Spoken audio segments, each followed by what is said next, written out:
A quick shout out to two new subscribers, Jean Paul Hernandez Rodriguez and Spencer Burton. Welcome to the channel, my friends.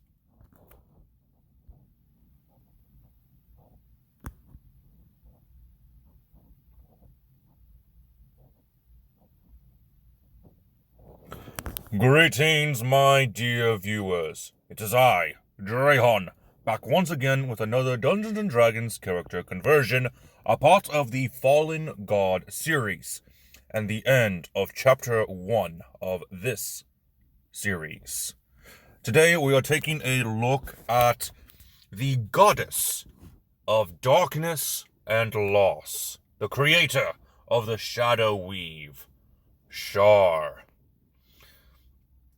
Shar is definitely an interesting god of the Forgotten Realms, though we don't really have much on her. We have as much on her as we do as another denizen of the Shadowfell, the Raven Queen. Shar was actually the one who created the Shadowfell, using the negative energy plane as a base.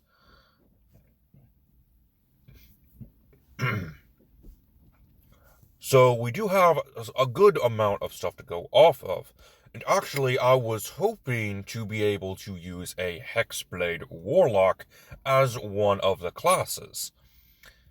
But I didn't get to do that because I found some other subclasses that fit better than a Warlock subclass. Anyway, let's go ahead and get right into the build. And if you have enjoyed this series so far, don't forget to leave a comment down below on what god you think should come up in the next chapter. As always, we start off our build with stats using the point buy system. 12 will be for our strength and for our intelligence.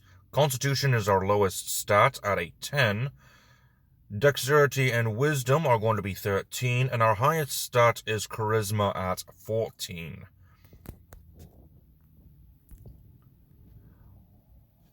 I originally was going to do either a Shadar-Kai or drow as the possible race for Shar.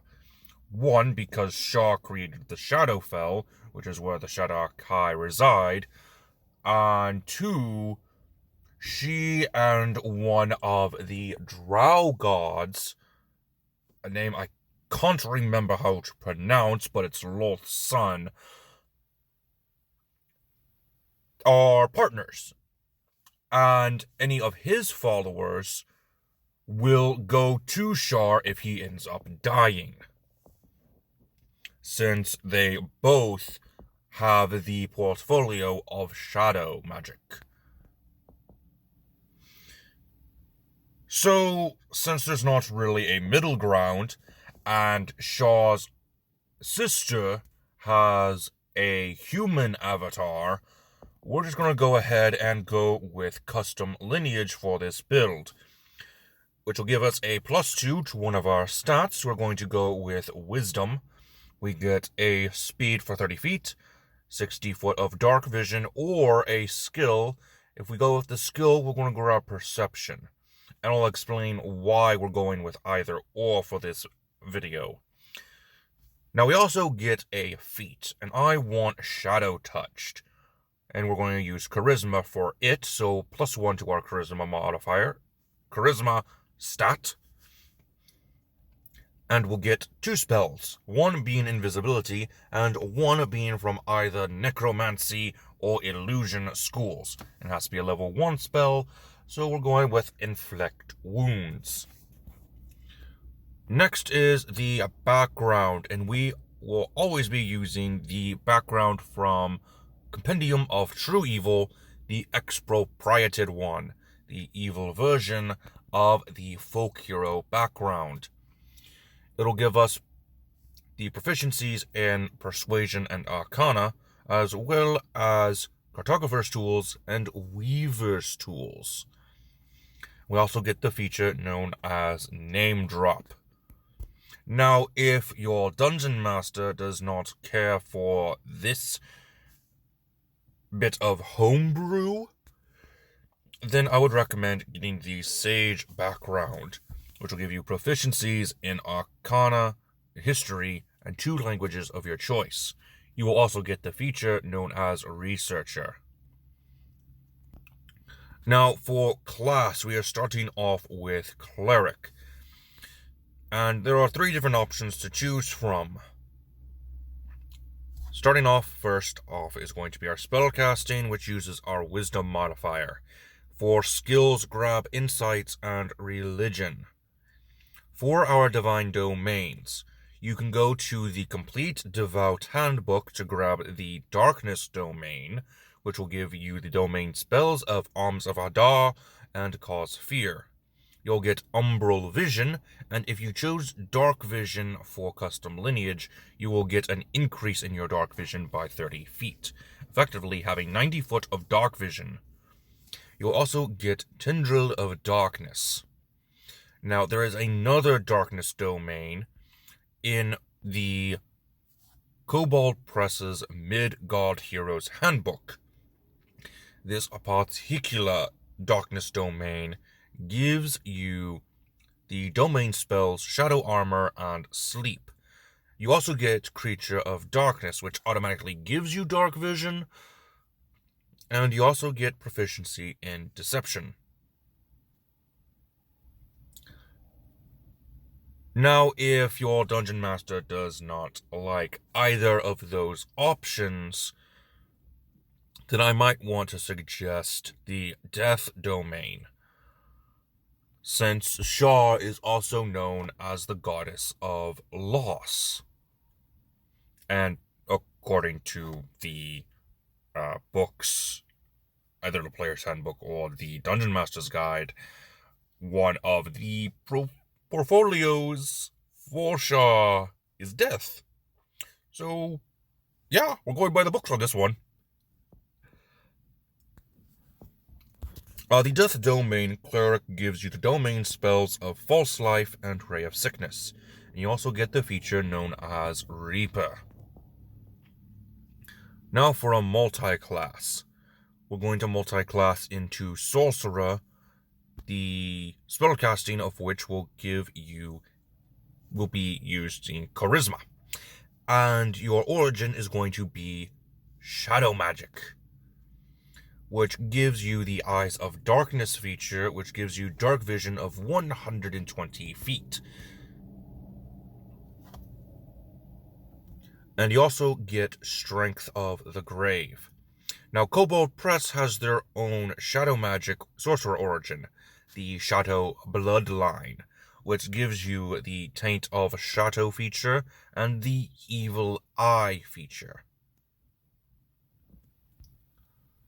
Level 2 Clerics get their Channel Divinity of Turn Undead and a Channel Divinity based on their subclass.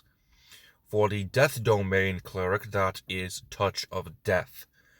For the Complete Devout Handbook's Darkness Domain, you get Grasping Shadows. For Kobold Press's Midgard Heroes Handbook, it'll be Shadow Sight. Level 2 Sorcerers will get Fount of Magic. Level 3 Sorcerers will get Meta Magic options. For this one, we're going to go with Subtle Spell and Quicken Spell. Level 4 Sorcerers will get an ability score improvement. Go ahead and increase both your Wisdom and Charisma by 1, making it a round 16. Level 4 Clerics get either an ability score improvement or a feat. I would recommend grabbing the Warcaster feat. Now, Shar is also known as a goddess of assassins, so grabbing a rogue as another multi-class option is a good idea. For your skills, go ahead and grab Stealth. You also have Thieves' Tools. For expertise, grab Arcana and Religion. You get Sneak Attack and Thieves' Cant for features. Level 2 Rogues get the Cunning Action. And finally, level 3 rogues get a roguish archetype. The Compendium True Evil has an overpowered rogue archetype known as the Night Child. Its feature, Undeniable Presence, gives you proficiency and intimidation, and you are able to grapple using your intimidation skill. You also get the Dark Embrace feature. Now, if a creature meets the CR requirement, then you can sneak up on them. If you have successfully snuck up on them and go for a grapple, the creature must make a saving throw. If the saving throw fails, that creature's HP drops to 0. What in the world is wrong with this booklet? All of its subclasses are so overpowered. I love it.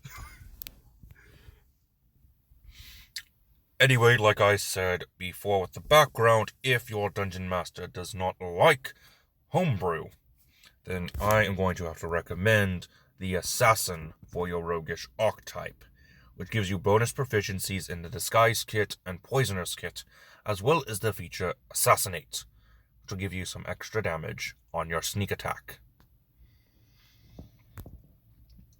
Alright, I think that's going to be all for us today, my dear viewers. I do hope you enjoyed. As always, if you're looking for the story of the Fallen Gods series, that will be left in the description. If you're looking for links to acquire PDF versions of the content that I use for this build, I'm going to try to remember to put it in the comments section, or if I have room for it, I'll put it in the description like I normally do.